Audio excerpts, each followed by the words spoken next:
Hello friends, welcome to our YouTube channel. Friends, इस video में हम लोग 25 जीके का जो सीरीज चला रहे हैं उसका पार्ट 6 को देखेंगे। इससे पहले पार्ट 5 तक हम लोग देख चुके हैं और इसमें भी हम लोग जीके के 25 महत्वपूर्ण प्रश्नों को देखेंगे जो एग्जाम में पूछे भी गए हैं और आने वाले एग्जाम में पूछे जाएंगे। चलिए देखते हैं पहला प्रश्न। इनमें से किस राज्य में अनुसूचित जनजातियों की जनसंख्या सबसे अधिक है?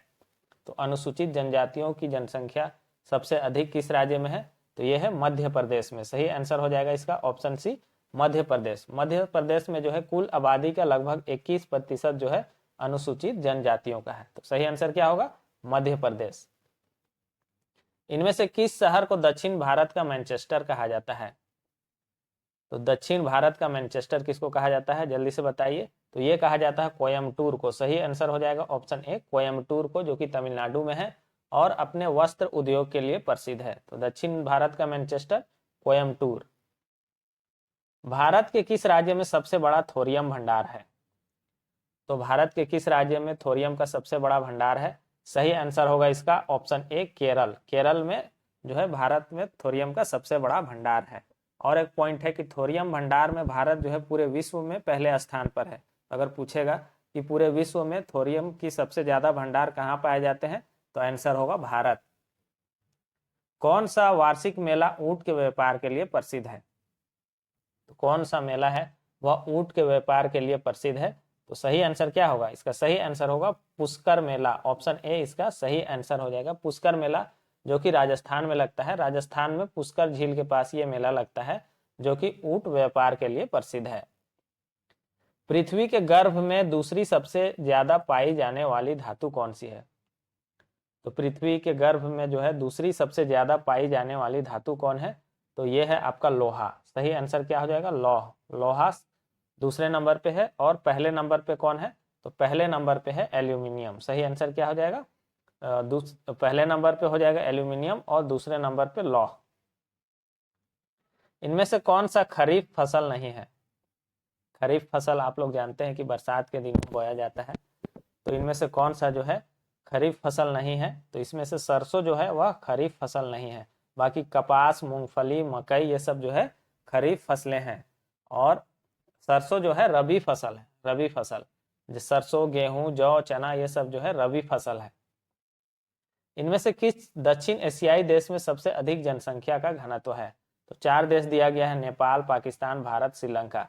तो बताइए किसमें सबसे अधिक जनसंख्या का घनत्व है? तो सही आंसर हो जाएगा इसका भारत। भारत में ही सबसे ज्यादा जनसंख्या घनत्व है। कितना है? 382 वर्ग व्यक्ति प्रति वर्ग किलोमीटर है। तो सही आंसर हो जाएगा भारत। निम्नलिखित में से कौन धातु खनिज नहीं है? तो धातु खनिज कौन सा नहीं है? तो सही आंसर हो जाएगा जिप्सम। जिप्सम जो है धात्विक खनिज नहीं है। बाकी हेमेटाइट लोहे का खनिज है, बॉक्साइट एल्यूमिनियम का खनिज है, लिमिनाइट नहीं होगा, लिमोनाइट होगा। लिमोनाइट, सिडेराइट, पाइराइट, हेमेटाइट ये सभी जो है लोहे के खनिज है। तो सही आंसर क्या हो जाएगा? धात्विक खनिज कौन नहीं है? तो जिप्सम। एशिया की विशाल नदी मेकोंग कौन निम्नलिखित में से किसमें नहीं बहती है? एशिया की जो है विशाल नदी मेकोंग है वह किस में नहीं बहती है? तो पूछा जा रहा है किस देश में नहीं बहती है। 4 ऑप्शन दिया गया है। तो इसका सही आंसर हो जाएगा मलेशिया। मलेशिया में जो है मेकोंग नदी नहीं बहती है।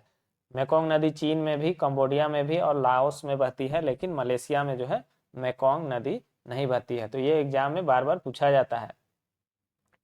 रूपांतरित चट्टानों की उत्पत्ति खालिस्तान चट्टानों से होती है। तो रूपांतरित चट्टान है उनकी उत्पत्ति किससे होती है? तो आग्नेय तथा तलछटी दोनों चट्टानों से।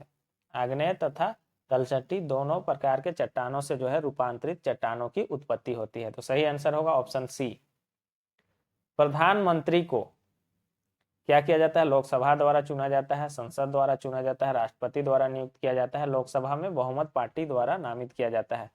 तो प्रधानमंत्री को जो है राष्ट्रपति द्वारा नियुक्त किया जाता है। प्रधानमंत्री का नियुक्ति होता है राष्ट्रपति के द्वारा अनुच्छेद 75 के तहत, ये याद रखिएगा।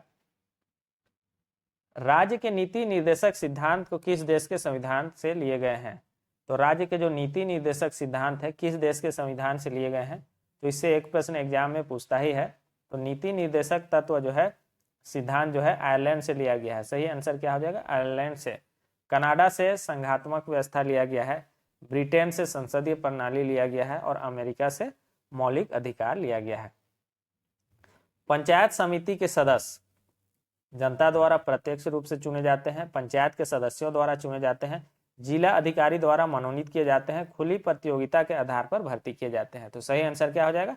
पंचायत समिति के सदस्य जनता द्वारा प्रत्यक्ष रूप से चुने जाते हैं।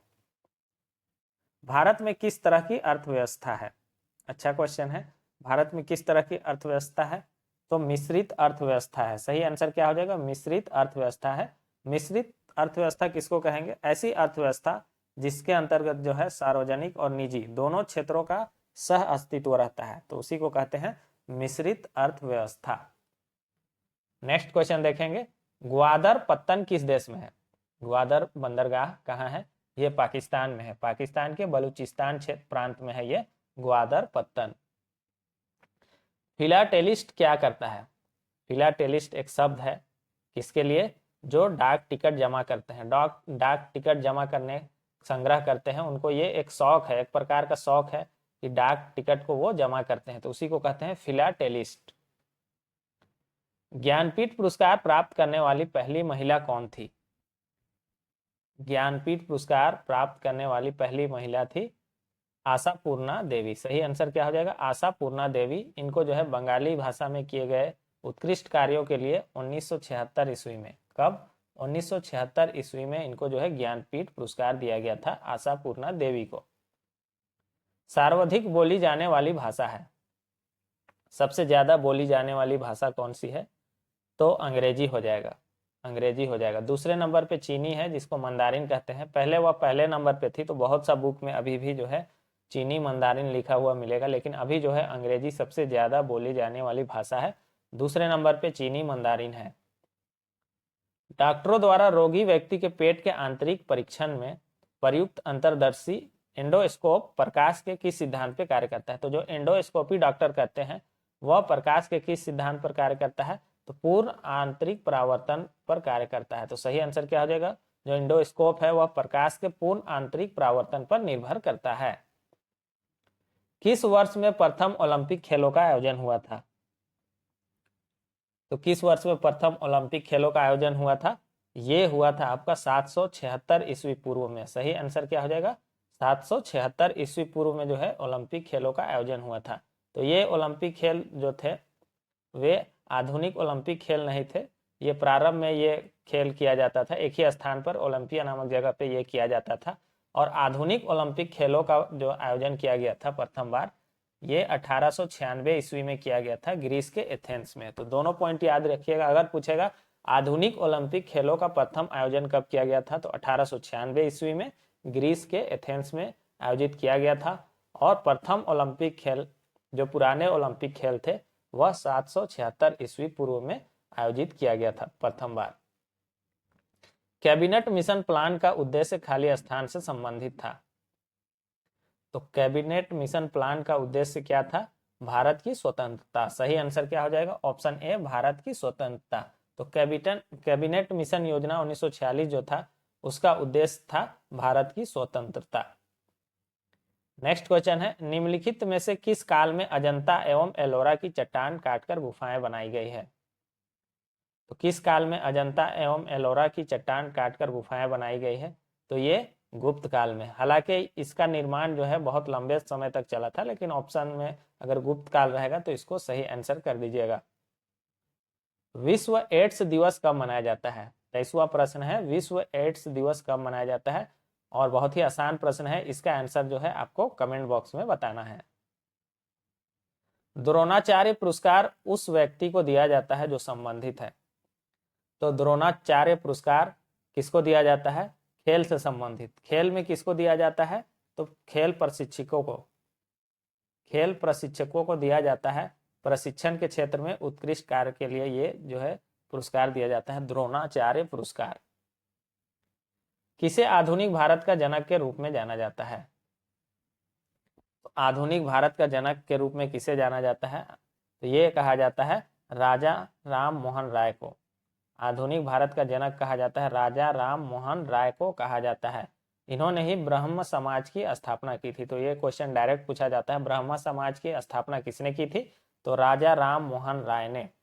दयानंद सरस्वती ने आर्य समाज की स्थापना की थी। तो आधुनिक भारत के जनक के रूप में राजा राम मोहन राय को जाना जाता है। तो यहाँ पर 25 प्रश्न कंप्लीट हो गया। बहुत से लोग चैनल को सब्सक्राइब नहीं किए हैं, तो चैनल को सब्सक्राइब कर ले और वीडियो को लाइक और शेयर कर दे। Thanks for watching.